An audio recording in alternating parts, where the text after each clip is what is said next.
Hey everybody, this video is kind of a follow-up to last Sunday's Super Bowl, and I'm gonna name this the illusion of inclusion. Now, if you don't know, NFL partnered with Rock Nation, who's run by Jay-Z, for their entertainment and to put together the halftime shows, right? So hence that's how we got Rihanna.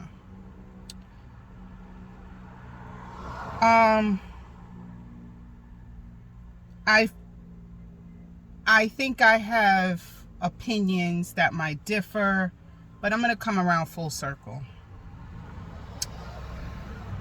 So the NFL partnership with Rock Nation, I believe, is performative. The advancement in our community with the NFL by bringing on Rock Nation in the first place is performative. Since Rock Nation's involvement with the NFL, to me, and like I said, I'm not very big on foosball. I know what I know that's in the news. I'm not a diehard fan. I don't follow teams, players. If it makes mainstream news, that's how I know about it. So if I'm wrong about anything, please correct me in the comments. But to me, from a layman, I have seen no real advancement in the black community regarding the NFL since Rock Nation agreed to this partnership. To my knowledge, Colin Kaepernick isn't playing and probably will never play professional American football. I think a year ago he had a baby. Kudos to you. I think she's a DJ in Power 105, I think. Nessa, right? Very cute girl, very cute couple. It looks like he's moved on with his life, what have you. So I think the only people that are benefiting from this partnership agreement is Jay-Z and Rock Nation. As far as it being a black-owned business, I think those are the only two entities that are benefiting from this partnership. Sorry, my nose is running. It's like 50 degrees out here and my allergies don't know what to do.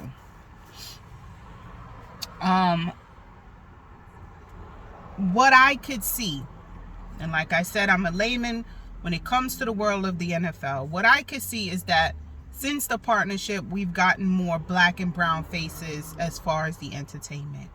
We got Rihanna, if I'm not mistaken, last year. We got the hip-hop West Coast, Kendrick, Dr. Dre, Snoop, 50, Eminem. Like, we got that.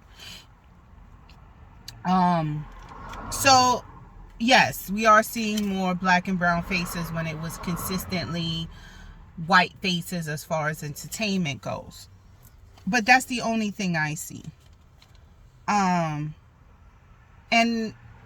is this inclusion as far as giving an opportunity for these black and brown performers to perform, benefiting the community as a whole? No, it's not. It's not. We're getting representation to perform for free, because I did look it up and no, you do not get paid to perform in the NFL. I can't take Rihanna's performance to the bank, to the grocery store. I can't use her performance to decrease my child care costs. I can't reduce my property taxes, qualify for a mortgage that won't tax me to death. I can't take her performance for loan forgiveness or reparations for black people and FBAs. I can't take her performance to increase black mothers' maternity care in hospitals and reduce this maternal death rate. Black women dying more than white women giving childbirth. I can't take Rihanna's performance to better the NFL players' pensions once they get cut because they start showing symptoms of CTE and can't perform. I can't take Rihanna's performance to have any black managers or black owners of any NFL teams. I can't take Rihanna's performance and help redistribute the wealth in the NFL. I can't take Rihanna's performance except for watching it on TV. And Rihanna's performance was a betterment to Rihanna. It was like, like you don't get paid to perform in the NFL, but I will not take this away from Rihanna, businesswoman. That whole performance was an ad for Fenty. Everything was Fentied out, down to her makeup, putting on the makeup, the outfits, the clothes, everything was Fenty. Since she has performed, everything is selling out, and her albums are now charting again. Her old albums are charting again. So, no, she didn't get paid, but it was the best marketing advertisement for your company ever. Right? So, it's not really, the partnership is not really benefiting us regular schmegular degular black folk. And I could remember the hope and pride that was expressed when this partnership was first announced. And I don't know if Jay-Z made any promises, but everybody swore up and down that Colin would be playing again and Jay-Z would be the knight in shining armor to make everything right and be the Malcolm X, Martin Luther King for the NFL and black people, and we haven't seen that. We just get great performances or good performances and black and brown people.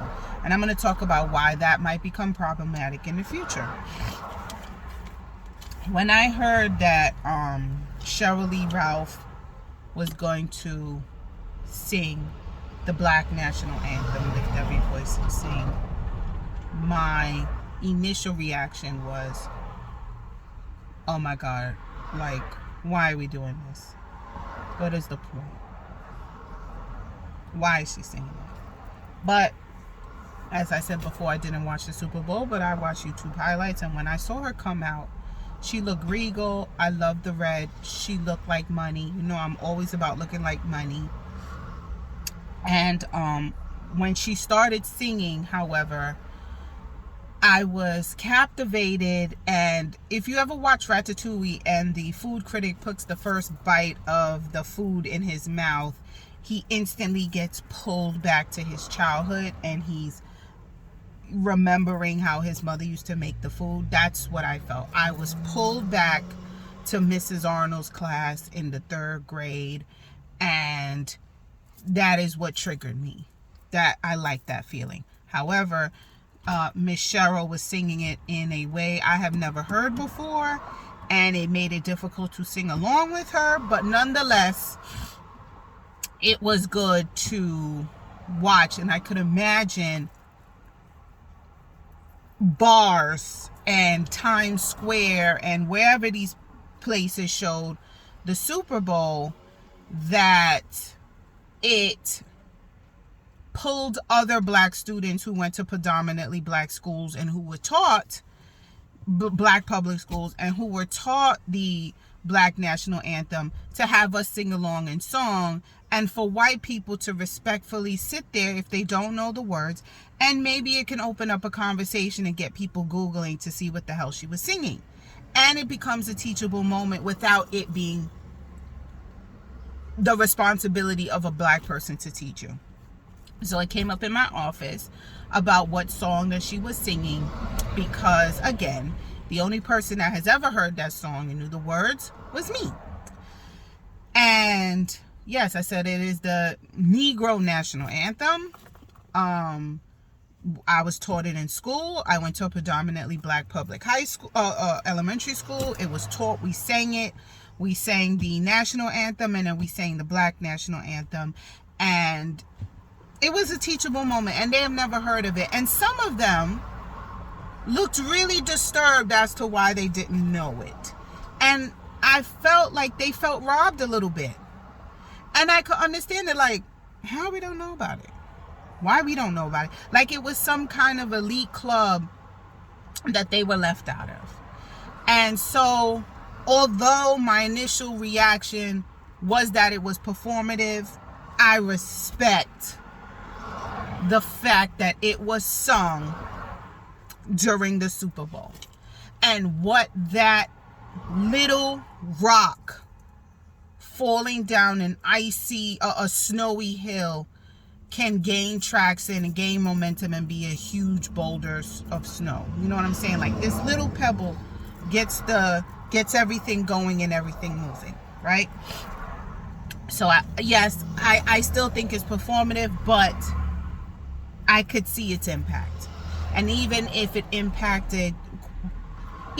got people Googling who didn't know about it and had us remember, because I have not even thought about the Negro National Anthem since I graduated elementary school. When I was in middle school, that was done. I went to a mixed middle school. It was a melting pot, and I went to an even more mixed melting pot high school. Last time I sung that song was 5th grade. And it was something that I didn't even remember to even teach it to my kids. So now it's something that I remember that, yes, I should teach it to my kids because they do not go to a predominantly black school. And I will get into that, why there aren't Pan-African charter schools. But, that's another video where they won't ever sing that song. And I don't even think they sing the national anthem in schools anymore except for over the loudspeaker. And I doubt that my kids are learning the Negro National Anthem. So, as a proactive parent, I will teach them that song. And it reminded me of that song. So, and just like Black Solidarity Day, I remember the song, Black Solidarity Day, hey, hey, Black Solidarity, it's Solidarity, Black Solidarity Day. Didn't do that. Do y'all know when Black Solidarity Day is? I had to look it up. And I didn't write it down. So I can't even tell you. Black Solidarity Day was a thing. I bet you I got y'all juices flowing about Black Solidarity Day. So that's something else I got to teach my kids about that they will not learn in school. So thank you to whoever put forth the idea for Cheryl Lee Ralph to sing the Negro National Anthem and to get the juices flowing to us upper millennials, lower millennials, anybody born in the 80s who went to inner city black public schools to remind us that we were immersed in black culture that we have forgotten as we grown up because we're not exposed to it anymore. So yes, I will teach my kids about Black Solidarity Day. I will teach them all the 7 principles of Kwanzaa. I will teach them the Negro National Anthem. And if I'm forgetting anything else, put it in the comments. Because, guys, I want to be black like this and not like this. Well, actually, I want to be black.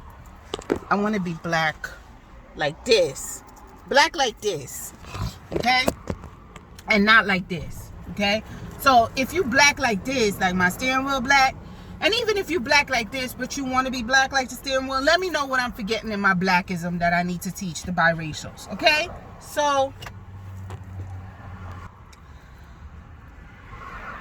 okay, so let me wrap up this video. We face, as black Americans, struggles of being black in America. At least now we are being acknowledged with the illusion of inclusion.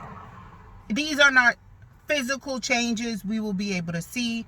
Rihanna's performance probably will not do anything for the benefit of black Americans. But Cheryl Lee Ralph singing that song, I believe, is the pebble that is going to turn into a boulder. Even if nothing happens, it is exposing others to just have it in your face that we're black, we're here, we're not going anywhere, right? And to remind Americans of the contributions of black Americans whose foundation in America, not foundation on this planet, whose foundation in America is one of kidnapping, rape, torture, enslavement, ... And despite these beginnings, we have become valuable to America as a country. And that black people and black bodies is why America is where they are today. Okay? So, yes, let's sing our Negro national anthem. Let's have these black and brown faces. Let's hire black-owned businesses to coordinate halftime shows, even if it is only benefiting Rock Nation and Jay-Z. And hopefully Jay-Z, as an entrepreneur and businessman, is opening the doors for other black intellectuals, ... Right? And that by having the NFL be exposed to everything black as much as they can, realize that without black people, the NFL wouldn't be where they are today. Without black people, these team owners wouldn't be billionaires and be able to promote this generational wealth. Because am I wrong? The majority of NFL players are black. Am I right or I'm wrong? The famous ones, I believe, are white, but I think the base of the NFL is black people, black men, right? So I want to touch back on why I believe Rock Nation should start having performers that aren't black in the following years, or maybe even alternate, or have them, maybe alternate. Because although black people are consistently living in inequality, consistently, being asked to share can sometimes be a hard pill to swallow and unfair, right? You have a little brother who always has cookies and chips, never gives you any, and when you have cookies and chips, you are asked to share with your brother. And although it is not fair, you are demonstrating to this other person what it means to live in equality, to live being equal by demonstrating it. And unfortunately, what do they say? Heavy is the head that wears the crown. It is not our response. It's not our duty to do it. But I feel like if we don't do it, they're not going to do it. So we can do it. And that's why I think, although I would like to see Usher next year, because I heard his Vegas show is everything, I think it should go to a non-black performer. Just my opinion. Because if not, this is going to become a political where white people are going to feel left out. Right? And I want to enjoy a slice of humble pie regarding my critique on Rihanna's performance. Now, I feel how I feel about her performance. That does not change.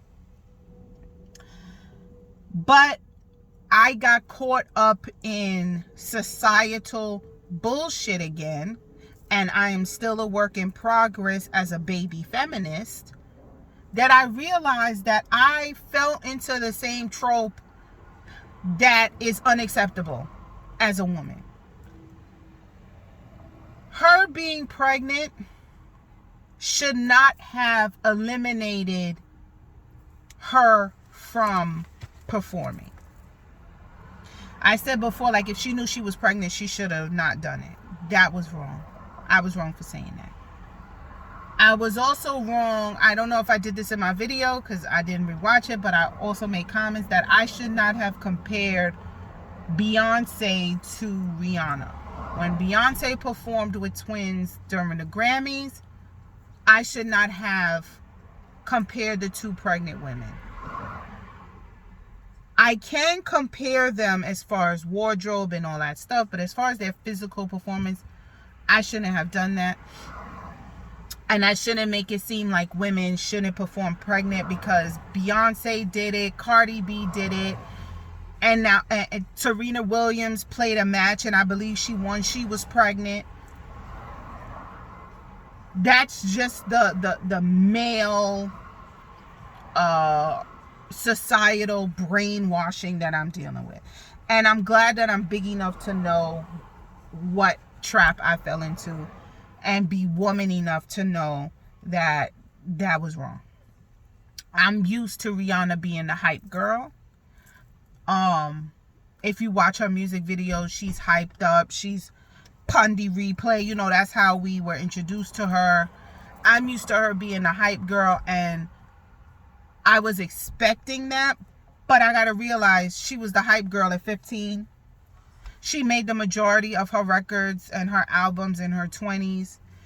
She's pretty much said, without saying it, that she's done with music, and she has shown us that she's done with music, and she has focused her energy into her business and put all her time and energy into her business, which has made it lucrative and has made her a billionaire.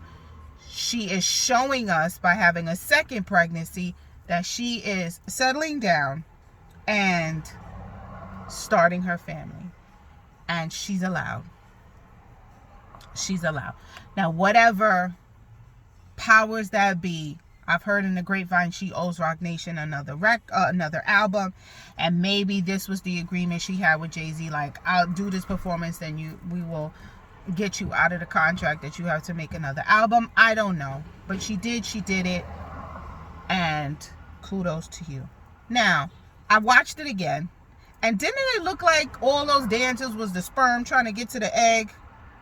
That's what it looked like to me. They look like spermies.